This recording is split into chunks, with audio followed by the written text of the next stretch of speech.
Selamat datang di Kesatrian Muhammad Ijon Jambi, Pusat Pendidikan Pasukan Khusus. Lembaga yang melahirkan generasi prajurit Baret Merah yang bekerja dengan prinsip kehormatan sebagai dasar. Apakah sudah siap mental dan fisik Anda untuk mengikuti latihan komando? Salam baku hantam khusus pecinta militer garis keras.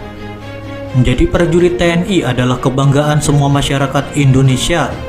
Tapi yang lebih membanggakan lagi yaitu masuk ke satuan elit TNI Angkatan Darat, yaitu Kopassus.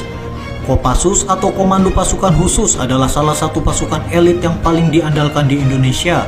Untuk masuk ke dalam satuan ini tidaklah mudah. Proses seleksi yang sangat ketat sampai melewati batas kemampuan normal manusia biasa, seperti yang dikatakan oleh Serka Asmujiono dalam buku Kopassus untuk Indonesia. Asmujiono mengatakan, kalau kamu pingin hidup lebih sengsara dari prajurit biasa, ya kamu masuklah Kopassus. Pasti kamu akan sengsara. Sengsara di sini dimaksudkan setiap calon anggota Kopassus akan menjalani siksaan terberat dalam hidupnya, seperti tawanan perang. Saking beratnya pendidikan Kopassus, setiap anggota Kopassus yang sudah lulus dan bergabung ke Satuan Baret Merah tidak akan ada yang mau mengulang lagi, meskipun ia diiming-imingi uang 1 miliar rupiah. Tidak ada satupun siswa yang sebelumnya bisa membayangkan hal-hal apa yang akan mereka hadapi sebagai calon prajurit Kopassus. Ternyata setelah mengikuti pendidikan Kopassus selama 1 bulan begitu berat dan ingin cepat-cepat menyelesaikan pendidikan ini. Lalu seperti apakah beratnya latihan Kopassus di TNI Angkatan Darat? Berikut videonya. Pendidikan Kopassus dijalani selama 7 bulan. Mereka akan menjalani pendidikan 2 tahap, yaitu tahap 1 dan tahap 2. Selama itu pula siswa tak bisa berhubungan dengan keluarga, kerabat, dan teman. Mereka juga tak mendapatkan hari libur. Sistem gugur diterapkan dalam pendidikan komando. Jika siswa gagal dan tidak kuat atau menyerah selama pendidikan, secara otomatis mereka akan diberhentikan dalam pendidikan. Jadi selama 7 bulan itu mereka akan sering berhadapan langsung dengan para pelatih di Batu Jajar, Situlembang, Cilacap, dan Nusa Kambangan. Beratnya latihan selama pendidikan komando. Siswa akan diberikan tahapan-tahapan pendidikan. Tahap-tahap itu seperti tahap basis, teori tentang kemampuan prajurit komando yang berisi ilmu medan, menembak, pengetahuan senjata ringan, dan pengetahuan demosili. Kemudian tahap gunung hutan.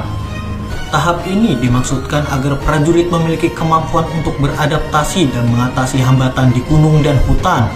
Latihan yang diberikan antara lain penjejakan atau anti penjejakan, survival, dan ilmu medan. Dan yang terakhir, tahap rawa laut. Tahap ini dimaksudkan agar prajurit mampu beradaptasi dengan medan rawa laut. Latihannya seperti pengenalan rawa laut, patroli, dan pengendaraan laut. Ada juga pembinaan jasmani militer. Latihannya cukup menyeramkan, seperti ketangkasan jasmani, melempar pisau, dan renang militer. Lalu latihan bela diri ala militer dan kesegaran jasmani. Latihan fisik menguras energi. Latihan fisik selama pendidikan komando juga sangat berat. Tak bisa sembarang orang mengikuti latihan ini. Mereka harus memiliki rasa juang yang tinggi dan pantang menyerah. Salah satunya latihan terberat adalah jalan kaki yang merupakan latihan akhir tahap gunung hutan dan melewati tahap latihan rawa laut di pantai Cilacap. Jalan kaki ini dilakukan sepanjang 500 km atau dari Batu Jajar hingga Cilacap A. Wajar saja banyak yang menyerah dalam latihan ini. Dalam 1 hari mereka harus menempuh jarak sekitar 50 km. Diawali bangun jam 4 pagi di Batu Jajar, mempersiapkan diri dan beribadah. Kemudian pukul 5 pagi, mereka berangkat dan terus berjalan hingga pukul 5 sore setiap harinya. Sesampainya di Cilacap, mereka tak beristirahat. Mereka melakukan latihan rawa laut dan diakhiri dengan latihan pelolosan dan uji kerahasiaan.